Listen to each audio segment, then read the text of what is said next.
ចំធនមិញហងឡើងមកការពីខ្សែក្រវ៉ាត់ប្រាក់ Extreme កងចេញម្រាមលើកនេះមិនធូរទេបងប្អូនប៉ះកីឡាករមកពីអេស្ប៉ាញ Sandro Martin ហើយកីឡាកររូបនេះមកប្រកួតចុងក្រោយស្មើជាមួយនឹងមនុស្សឈើសុកធីហៅកាផងដែរបាទស្វាគមន៍ប្រិយមិត្តទាំងអស់គ្នាវិលមកកាន់នីតិព័ត៌មានកីឡាជាតិនិងអន្តរជាតិថ្មីសម្រាប់ប្រិយមិត្តពុកម៉ែបងប្អូនដែលចូលមកទស្សនាថ្មីកុំភ្លេចជួយចុច like និង Subscribe ក្នុង Channel YouTube ខ្ញុំបាទម្នាក់មួយផងបាទអញ្ចឹងតាក់ទងជាមួយនឹងកីឡាករធនមិញហង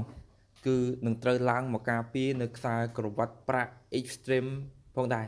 ដែលជាការប្រកួតលក្ខណៈកងចេញបរិយា5ទឹកដែលត្រៀមរៀបចំនៅចុងសប្តាហ៍នេះឯងបងប្អូនបាទអញ្ចឹងតាក់ទងជាមួយនឹងដៃគូរបស់កីឡាករធនមិញហងគឺកីឡាករ Sandro Martin មកពីអេស្ប៉ាញរូបនេះគឺគេធ្លាប់មកប្រកួតនៅសង្វៀនគុនខ្មែររបស់យើង2លើកដោយលើកទី1ប៉ះជាមួយនឹងសិស្សច្បងកីឡាករធនមិញហងគឺធនវណ្ណាហើយលទ្ធផលគឺធនវណ្ណាឈ្នះពិន្ទុទាំងតានតឹងបងប្អូនហើយមកប្រកួតចុងក្រោយរបស់កីឡាករ Sandro Martin នេះគឺគាត់ស្មើពិន្ទុជាមួយនឹងកីឡាករសុកធីបងប្អូនបាទអញ្ចឹងសម្រាប់កីឡាករ Sandro Martin នេះគឺនឹងត្រូវឡើងមកធ្វើការប្រកួតដណ្ដើមខ្សែក្រវ៉ាត់ប្រាក់ Extreme ពីកីឡាករធនមិញហងហើយខ្សែក្រវ៉ាត់នេះដែរធនមិញហងគឺគាត់បានប្រកួតឈ្នះជាមួយនឹងកីឡាករខំកូនខ្លាបងប្អូនអញ្ចឹងឥឡូវនេះគឺគាត់ត្រូវឡើងមកការពារខ្សែក្រវ៉ាត់លើកទី1នៅក្នុងចុងសប្តាហ៍នេះហើយបងប្អូនបាទហើយសម្រាប់ជំនួបនៃការប្រកួតនេះគឺខ្ញុំឲ្យភាគរយទៅលើកីឡាករធនមិញហង 70% កីឡាករ Sandro Martin 50% ទេបងប្អូនដោយសារតែ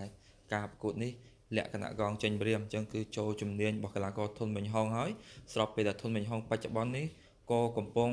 តែឡើងជើងខ្លាំងជើងគូនេះប្រហែលជាមិនអាចចប់5ទឹកទេបងប្អូននេះបើតាមការយល់ឃើញរបស់ខ្ញុំបងប្អូនប៉ុន្តែបើសិនជាការប្រកួតនេះលក្ខណៈ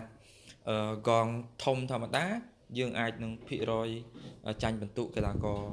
អេស្ប៉ាញព្រោះដោយសារអេស្ប៉ាញនេះគឺគេល្អទាំងក្បាច់ទាំងចង្វាក់ចេញចូលល្អតែដោយសារតែការប្រកួតនេះគឺលក្ខណៈកងចេញម្រាមអញ្ចឹងគឺខ្ញុំឲ្យភាគរយខ្ពស់ទៅលើកីឡាករធនមិញហងហើយគូនេះខ្ញុំគិតថាប្រហែលជាអត់ចប់5ទឹកទេបងប្អូនអញ្ចឹងយើងមានតែតាមដានទស្សនាការប្រកួតនៃទាំងអស់គ្នានៅចុងសប្តាហ៍នេះកុំភ្លេចនៅក្នុងសង្វៀន Extreme